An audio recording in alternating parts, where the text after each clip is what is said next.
Hey y'all, what's going on? Back at it again. AC Diagnostics, officially. Right now I am working on calling a friend's car. It's not really much of a diagnostic, more of just a repair. So he has a Ford Focus, don't know what year it is. He's got all the parts for it, but it's a damaged car. It's been in an accident. I guess he bought it like that. I'm not sure the full story. I have to ask him. But the engine computer got smashed in the accident and the harness got messed up. And being a wiring person, that's what I told him I do. Main focus, I could do other things. He wanted me to reprogram the engine computer for him. He was doing the repair for the wire, but I told him I could do it for him. So that's where we're at.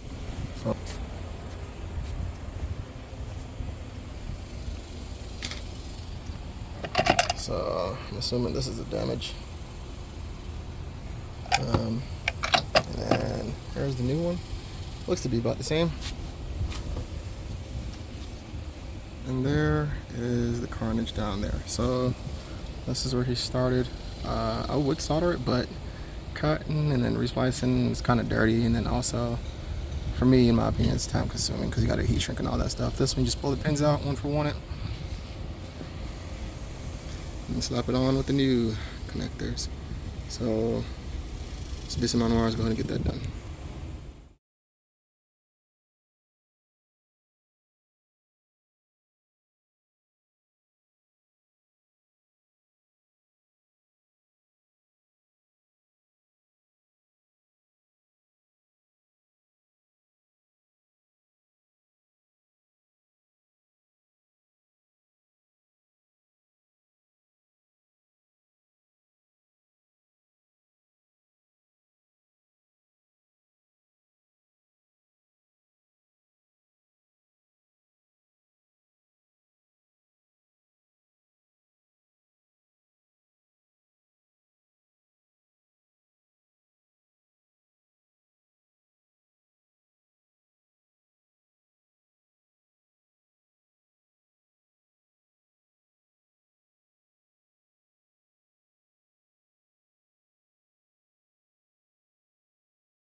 So this is what we're working with. I've already worked on this car so far. I replaced this connector. Did a 1-for-1 pin swap. Unfortunately for me, I did not check it before I did that, so I didn't see exactly what the issue was to determine if it was mine or not, my doing or not. But yeah, with a little bit of preliminary checking, found out that there's power that's not getting to the engine computer, and that's on this harness right here. And this one I did not do. I'm not a fan of doing it this way. It's not a big issue. Just got to make sure when you're doing it right. So not 100% sure if that is absolutely the problem. Everything could have been damaged in the harness, but that's what we're here to find out.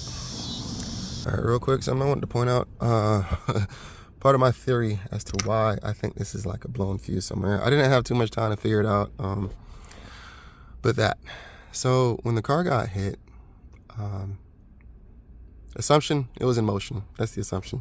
I got into a wreck, smashed into that, and these contacts go into the engine computer, and they could have blown a fuse, obviously. There's a great potential that it blew a fuse. And so just checking to see where my power is, make sure I got all the grounds, make sure none of the wires are broken. And that's where this comes into play. So I'm verifying my pins. I'm like 90% sure I did it accurately, so that's not an issue. But it's probably just a blown fuse.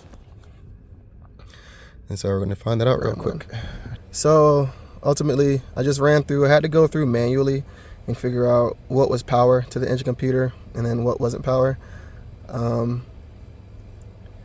what it boiled down to, I checked the grounds right here on the engine computer. From the reference connector, which is right here.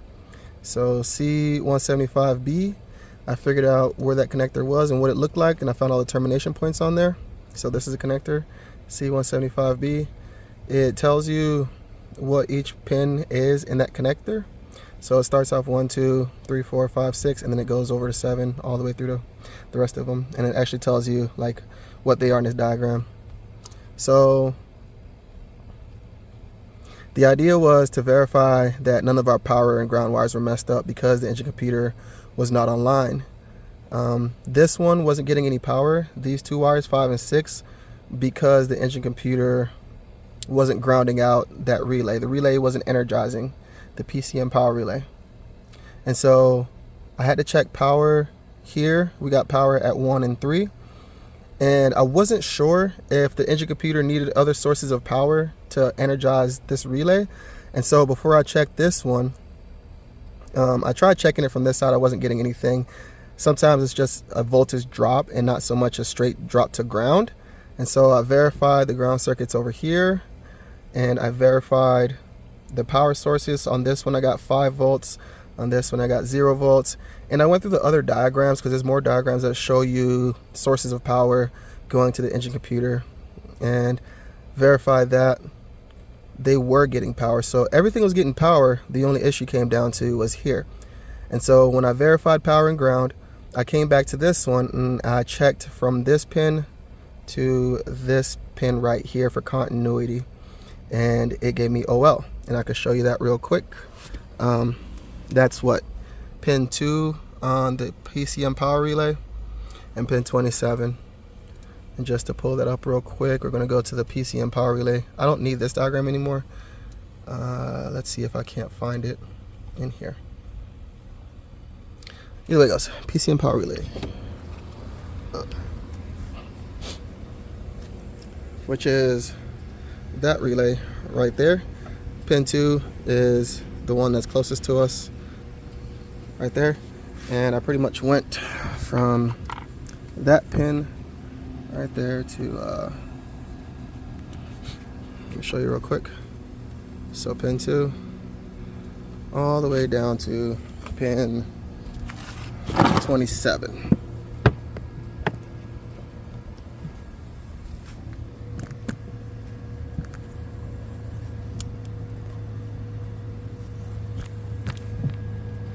So I'm going to find pin 27 on here. 32, 31, 30, 29, 28, 27. And see if I can show you this without messing up my leads. But we got OL.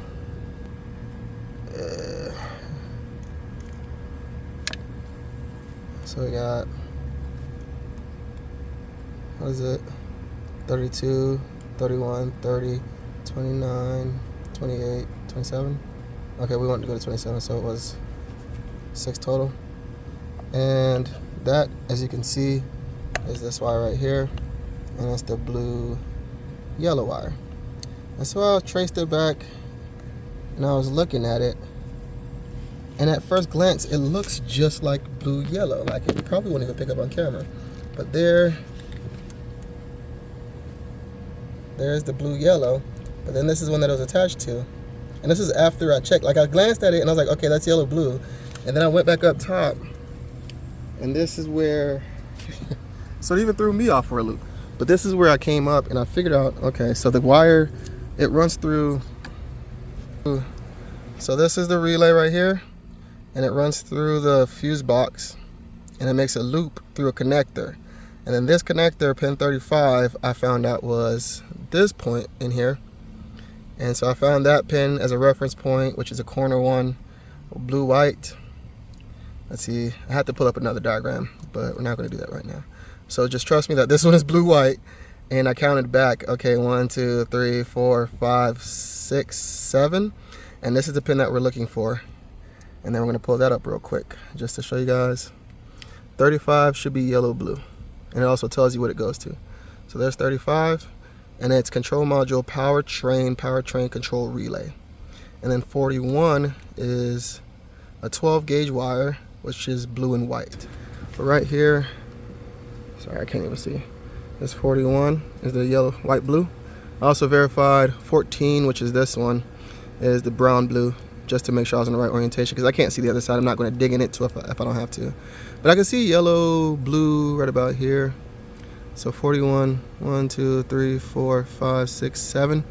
7th wire, and then that even looks like yellow blue, but yellow green, but it's actually yellow blue, and it's just faded right here. That's pretty crazy. And so I checked to that one from the relay just to make sure that it was good up there, because ultimately what I'm doing is just trying to see if there's a break in the wire. And I go to check it.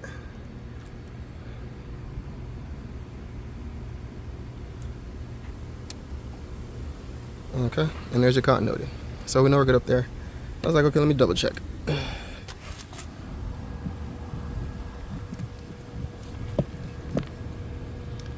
Let me go ahead and double check. And just knowing that it was, if you look really closely, it sucks. But this one is a more defined blue. That one looks like a very faded blue, but it's green. So I'm gonna go ahead and fix that real quick.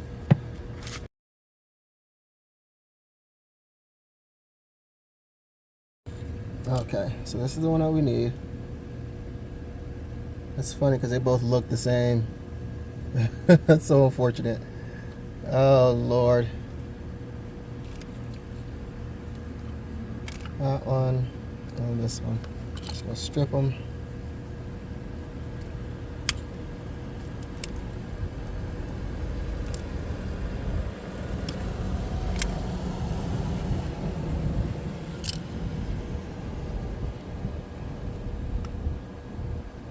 Okay. And then this one is what? Let's see what this wire goes to.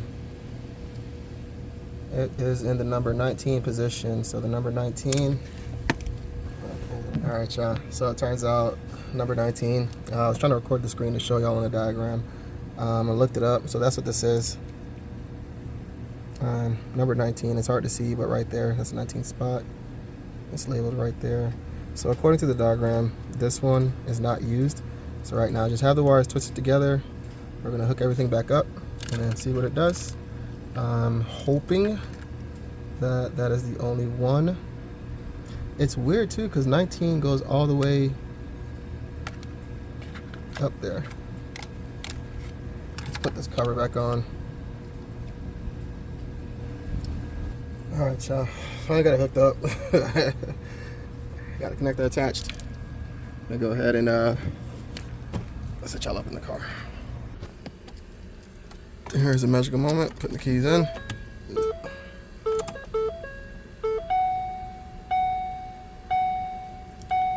All right. Let's see if she cranks. Engine malfunction. Service now. All right. So now that we have the relay connector in the right spot, I think we do. All right. Nothing's disconnected. We're gonna check this out. No bueno. No bueno. Wonder where that noise is coming from.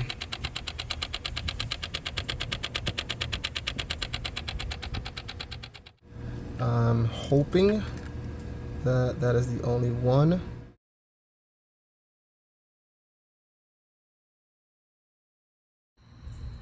All right, y'all. So at this point, we came up with a plan. And by we, I mean me. I came up with a plan to check this out. So, as you can see, this harness right here is needs verification because there's a lot of colors that match. And so what I did was I went through, and if you notice here, this is the pins on that connector, and I labeled all the colors and any ones that matched. I put a little asterisk next to it to indicate how many times it repeats. And so now they're in the order to where they're all three of them. If there's a three-peat, they'll match up. So I also went through and I had a check of what they go through. And the reason why I put it in a spreadsheet is just so I can just go down the list and check them one at a time in terms of which ones could be mixed up. And I'm gonna do that first. And I have everything labeled so that way if I do that check of all the ones that could be mixed up and they're all good and it still doesn't work, I have a reference of what to check for all of them. And that's just on that one connector. So gonna start this process. They should make it a lot faster than what it would be like if I had to do this from scratch. So I'm gonna set you guys up from the top portion. I'll set up the multimeter and I'll be checking the bottom portion. Yeah, right now the battery's disconnected because it's mainly gonna be a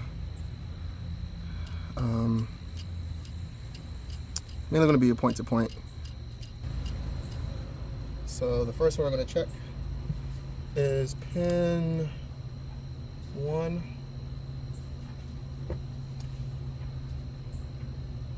I'm gonna check pin 1.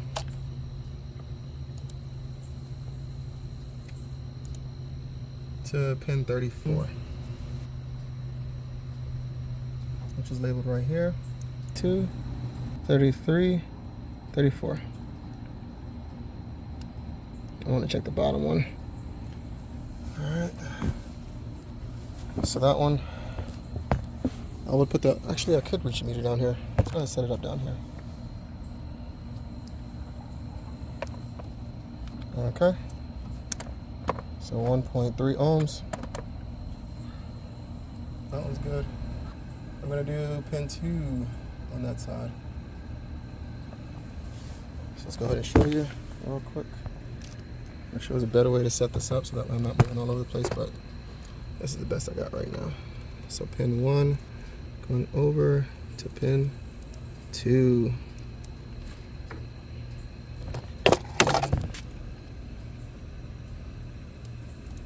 And I'm just going down this list right here. So right now we're on the highlighted one, which is pin 2. And the mouse is down. All right. Pin 2 goes to 17.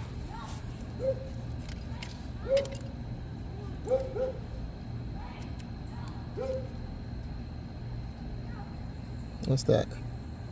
19, 18, 17.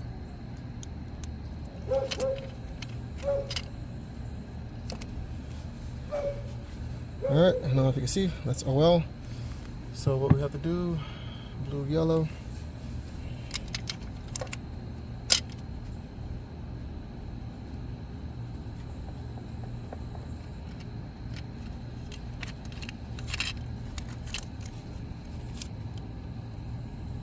Blue, yellow. Right now I'm just tracing the wire back to see what it goes to, make sure it's blue, yellow. And then we're gonna see the other potential blue, yellows. So the way I have it set up, you go to 9 and 11. Okay, so 7, 8, 9. Okay, so pin 9 is going to pin 2. So that's a missed connection right there. So just got to trace back pin 9. And pin 9 is supposed to go to 33. So this one isn't supposed to go here. I'm gonna go ahead and cut that. Let me set y'all up so y'all can see what I'm doing.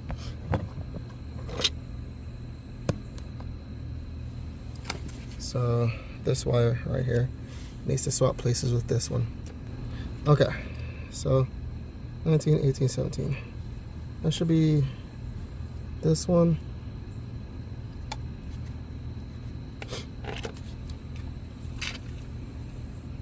And the other one swapping places. So we're gonna go ahead and cut this one.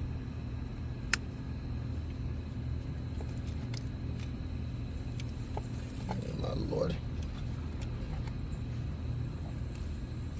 What's crazy is the process I'm going through right now would have been a million times easier had he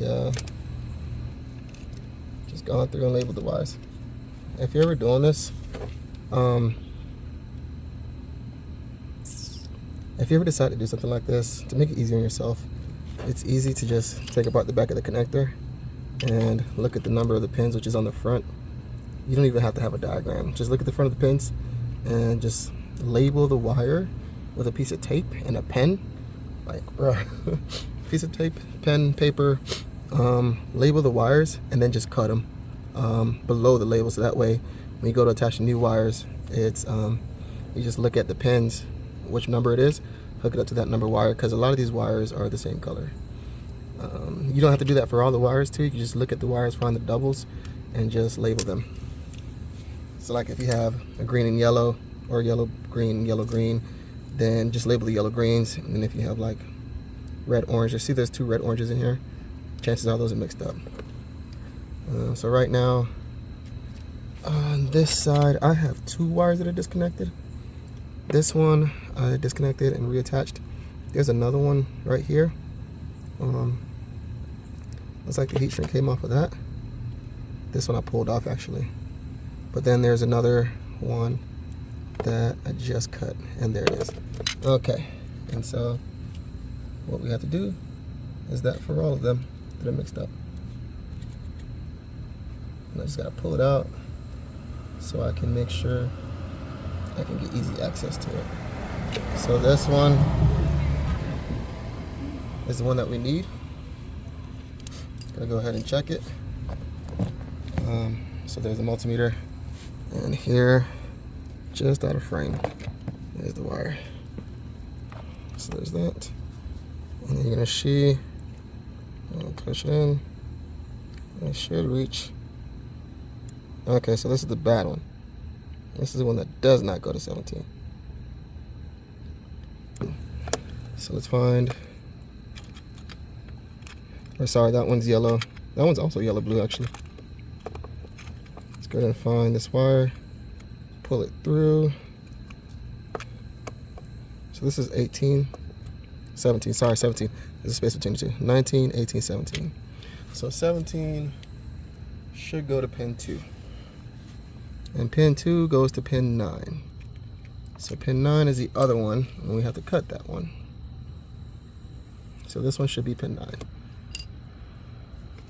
And this one, just so coincidentally, happens to go to uh-oh. Did I make a boo-boo?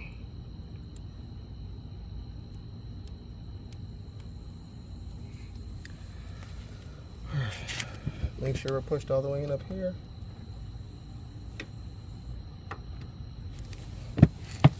And then let's see what's going on down here.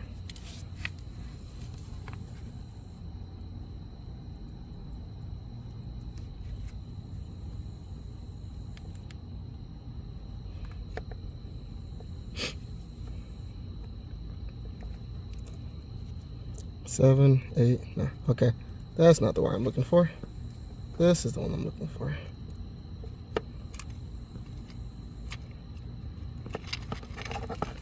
Ooh. This is why I always double check. Mainly because these wires were mixed up. So I'm gonna go ahead and check that.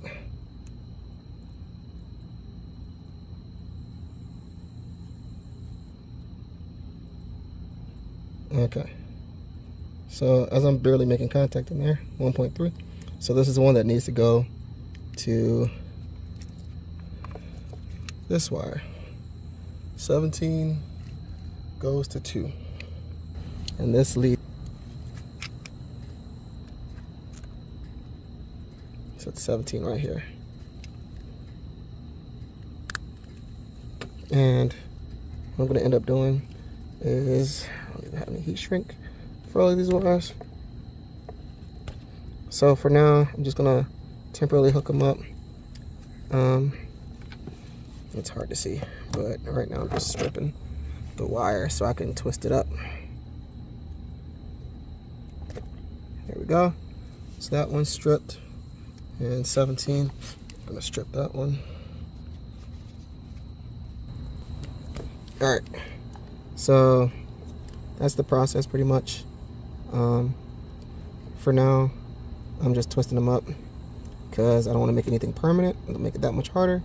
And if I make it permanent and something's wrong, we're all humans, we make mistakes.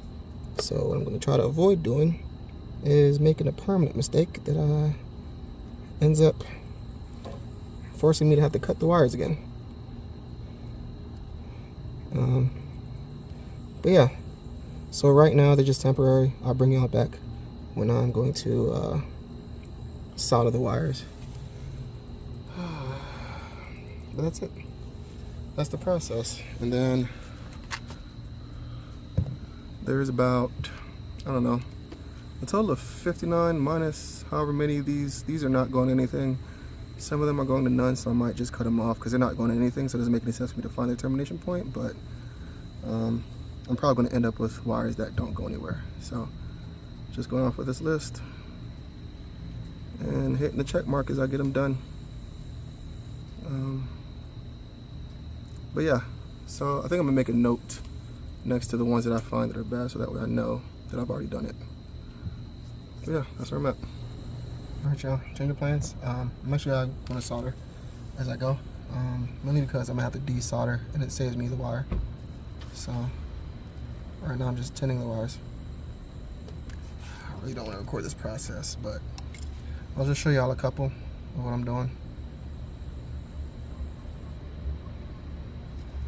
So this is pin 9. It actually came apart as I was trying to pull off this heat shrink so I could cut it. Alright, and then this is the other side of number 9. All the way back there.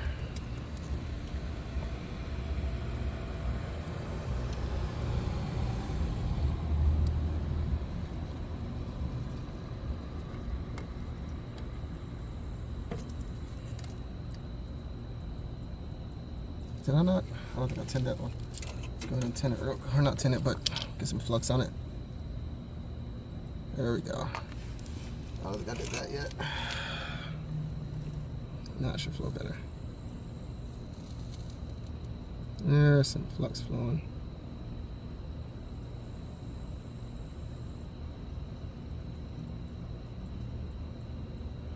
Alright. Make sure this is 9. I know what we're going to do. Put them together.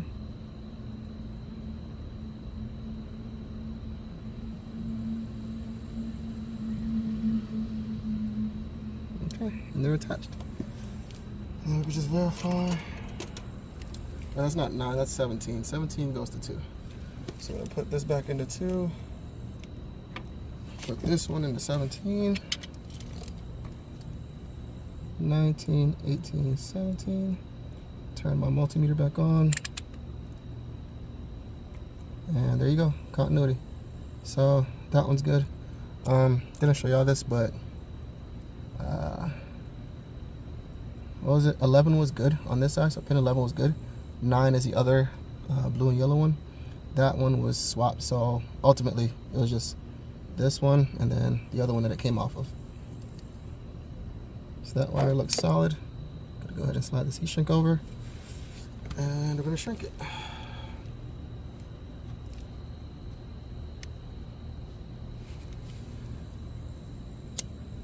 Make sure this is in the middle.